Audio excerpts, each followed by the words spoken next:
Bienvenidos a Economía y Finanzas y a esta sesión en la cual vamos a hacer una introducción de lo que es la macroeconomía.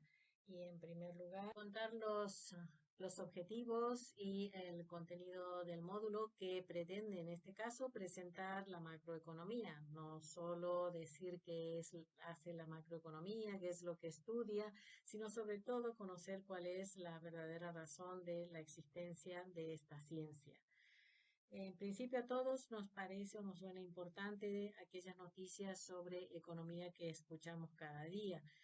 Actualmente sabemos que el COVID impacta en la economía mundial, escuchamos hablar de desplomes del empleo, de caídas de bolsa, etcétera. Quizás no entendamos con profundidad los fundamentos de esta situación, pero sí sabemos, sentimos que nos genera una incertidumbre sobre nuestro trabajo, sobre nuestro presente, incluso sobre nuestras opciones y oportunidades de futuro. Incluso cuando escuchamos noticias positivas de aumento de producción, de incremento de empleo, sabemos que ello impactará de alguna forma en nuestra situación personal, laboral, como estudiantes, como empresarios, como industriales, profesionales, etcétera.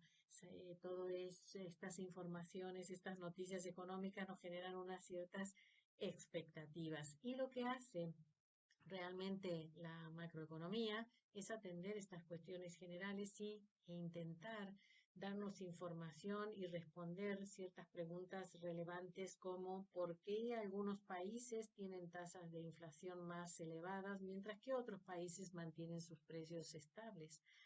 ¿Por qué las rentas de los ingresos han experimentado un rápido crecimiento en los últimos 100 años en algunos países, mientras que otros se han mantenido sumidos en la pobreza? La macroeconomía intenta dar respuesta a estas preguntas fundamentales generales mediante un método propio, mediante una serie de herramientas, basado sobre todo en la observación, ya que se trata de una ciencia social que no puede realizar experimentos controlados en laboratorio, por lo tanto, su metodología es la de la observación, recogida sistemática de datos sobre las macromagnitudes que permiten explicar la situación general de la economía, sobre todo datos que conciernen a las rentas, a la producción, a los precios y al nivel de empleo de los diferentes países o de una determinada región. Y datos permiten construir modelos y realizar análisis. Cabe destacar que los datos corresponden o provienen de fuentes sistemáticas y objetivas. Eh, la mayoría de los datos estadísticos son elaborados por los gobiernos que realizan encuestas a los hogares y a las empresas para obtener información sobre la actividad económica actual. Saber cuánto ganan, qué es lo que compran, qué precios cobran o pagan por sus alquileres, si tienen o no tienen trabajo. Y en realidad, todo esta información permite elaborar modelos, que es una simplificación de la realidad y sacar conclusiones. Aquí vamos a ver un vídeo en donde se ha recogido información sistemática sobre la evolución, la variación del Producto Bruto Interno, 10 economías. He hecho un seguimiento a lo largo del tiempo. Es una tabla dinámica y que va desde 1960 hasta el 70. Lo interesante de esto es el observar la evolución, la dinámica, cómo van cambiando. Vemos aquí Argentina en el año 67 hacia abajo y se mantendrá hasta el 67, 68 cuando se cae prácticamente de esta tabla, mientras que otros países van apareciendo. Tenemos que a nivel de Estados Unidos, Alemania no estaba al inicio de estas gráficas, sin embargo, aparece en segundo lugar, siendo desplazada luego por un país asiático como Japón. China está en una situación intermedia y vamos a ver que prácticamente en la década de los 80 desaparece, se cae de esta tabla. mientras que también van habiendo cambios en la parte superior.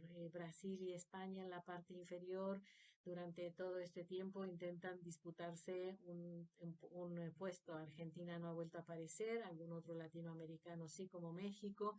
Brasil es la que siempre está disputando un puesto o a India o a España. Mientras tanto, China se cae y vamos a ver que reaparece a finales sobre todo en 1992, vuelve a tener un lugar entre estos 10 economías más importantes y comienza a mantener, a consolidar su situación. Por otro lado, vemos en este momento, en la década de los 90, un gran crecimiento de la economía japonesa que se intenta aproximar a la producción norteamericana, pero a partir de mediados de los 90 también comienza una ralentización considerable. China va consolidando su posición y va escalando posiciones y a partir del año 2005 realmente hay una consolidación de su situación de mejora continua y vamos a ver de que finalmente en el 2010, después de solo 5 años, logra desbancar a Japón del segundo puesto de la economía mundial. Lo sorprendente también que vamos a observar es la velocidad de crecimiento de la economía china desde ese año 2005, cómo se acerca de forma considerable a la economía norteamericana. Esta tabla dinámica nos permite ver cómo la situación de los países no son estables, van cambiando, su situación y su posición obviamente depende de las decisiones que hayan tomado sus gobiernos y las actitudes que hayan hecho sus ciudadanos. La macroeconomía puede explicar esta situación.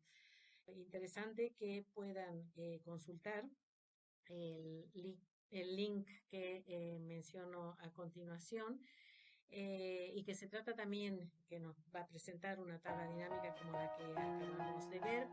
Vamos a recordar que la economía es una ciencia social que estudia cómo las sociedades administran unos recursos productivos que son escasos y cómo para poder producir, para poder distribuir bienes y servicios que tienen que satisfacer necesidades que son ilimitadas. Este concepto de economía ya lo hemos visto en economía de la empresa en el semestre anterior. Por lo tanto, no vamos a explicar la problemática, recordar simplemente que el problema económico sobreviene de la situación en la cual tenemos recursos escasos, factores de producción escasos. La tierra es limitada, la cantidad de trabajo que puede disponer un país es limitado a la cantidad de ciudadanos que tiene y, por supuesto, a su nivel de formación, a su nivel de productividad, etcétera. El capital también es un recurso escaso.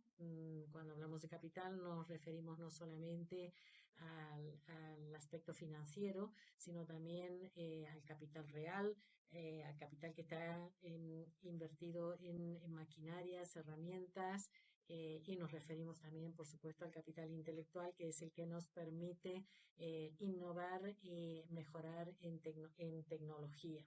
El hecho de que existan entonces unas necesidades ilimitadas y unos recursos escasos ya sabemos que nos obliga a elegir y el proceso de elección se da en un sistema racional en el cual los agentes decisores, sean empresas, sean familias, se supone que buscan una maximización del beneficio o de la utilidad y ello genera una eficiencia en la economía. Pero el hecho de elegir también significa renunciar y por lo tanto implica unos costes de oportunidad. Es decir, que todo este complejo problema se estudia en dos ámbitos de la economía. La microeconomía, que se basa sobre todo en analizar las decisiones que toman los hogares y las empresas, y analizar la forma en que ellos interactúan para poder realizar esa asignación eficiente de recursos escasos.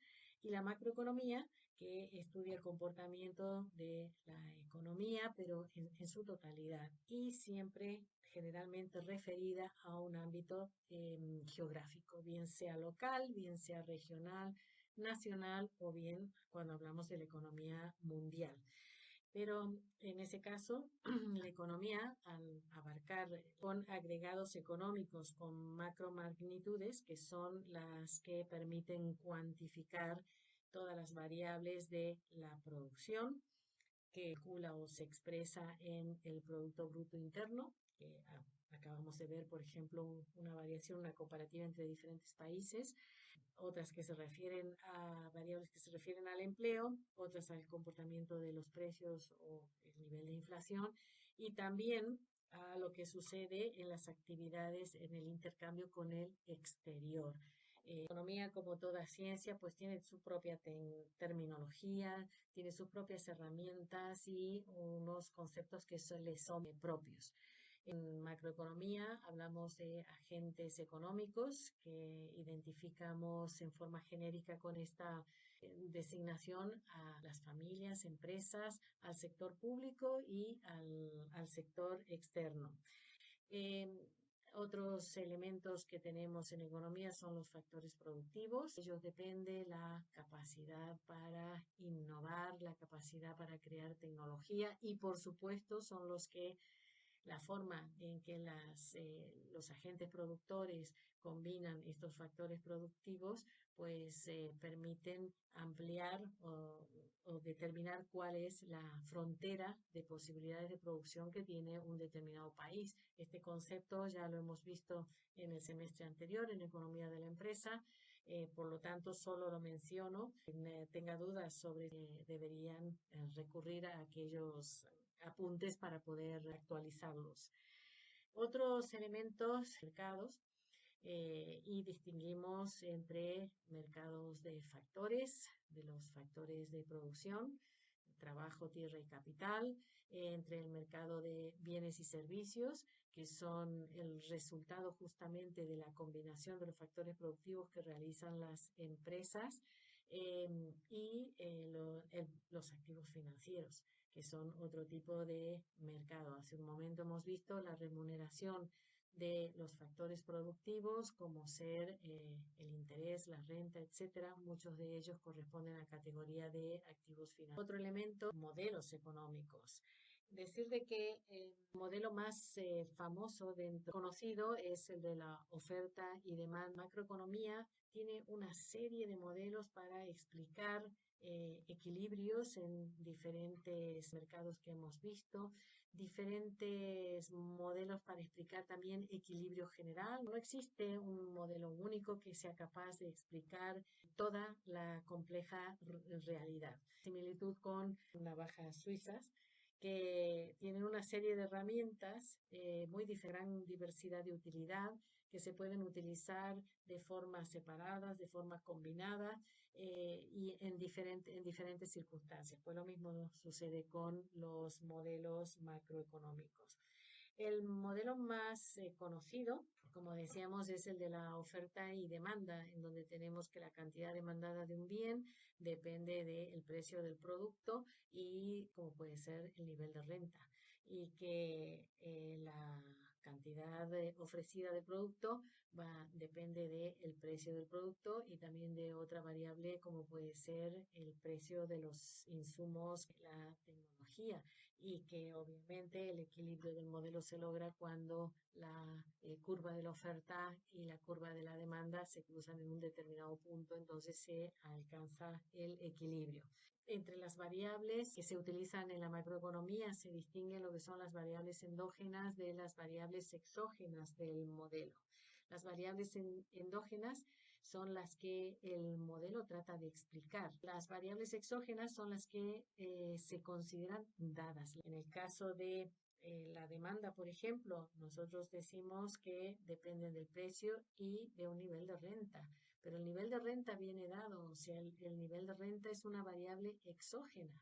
Igual que podemos decirlo, la oferta, una variable exógena de la oferta es el precio de los insumos.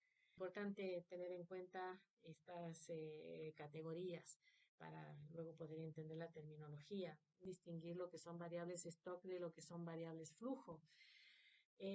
Tenemos la representación gráfica que generalmente ayuda a diferenciar uno y otro concepto. Un stock es una variable que está medida en un momento determinado del tiempo, mientras que el flujo es una cantidad medida por unidades. La riqueza que tiene una persona es una variable stock, mientras que los ahorros anuales de esa persona es una variable flujo. Lo mismo si hablamos de deuda pública, por ejemplo. La deuda es una variable de stock porque es lo que sucede en un momento de tiempo determinado, mientras que el déficit presupuestario es algo que se va generando a lo largo del tiempo. Es igual que si estamos midiendo, en otro ejemplo, las personas que tienen un diploma, un título universitario. Estamos en este caso hablando de una variable de stock. Es una foto de las personas que tienen diploma universitario en el año 2020. Mientras que si hablamos de los graduados universitarios del año, se han ido produciendo durante ese año, entonces estamos frente a un flujo. El Producto Bruto Interno es una variable, una de las variables flujos más importantes. Se va produciendo obviamente a lo largo del año. Decirte que debemos diferenciar también en economía lo que son las variables nominales de las variables reales. Una variable nominal es una variable que está cuantificada a precio de mercado, a precios corrientes, o sea, los precios vigentes durante el año. En cambio, una variable real se calcula a precios constantes, teniendo en cuenta un año base, un año seleccionado, para eliminar el efecto de la inflación en esa variable que estamos calculando. También debemos distinguir entre flujos reales que pueden provenir o tener su origen en el mercado de bienes y servicios o generarse a través del mercado de factores. En el mercado de bienes, por ejemplo, y lo mismo sucede en el de factores, pero no lo vamos a repetir, hay entradas al mercado que son ofertas de los bienes y servicios que pueden ser tanto nacionales como extranjeros. Y hay salidas del mercado que vienen dados por la demanda de esos bienes nacionales y extranjeros y que en realidad se traducen en el consumo que generalmente realizan los hogares de esos bienes o servicios, en el gasto público o el consumo público. No nos olvidemos que el gobierno necesita comprar, por ejemplo, material sanitario y por lo tanto está realizando un consumo. Por otro lado, también las empresas realizan consumo a través de la figura de la inversión.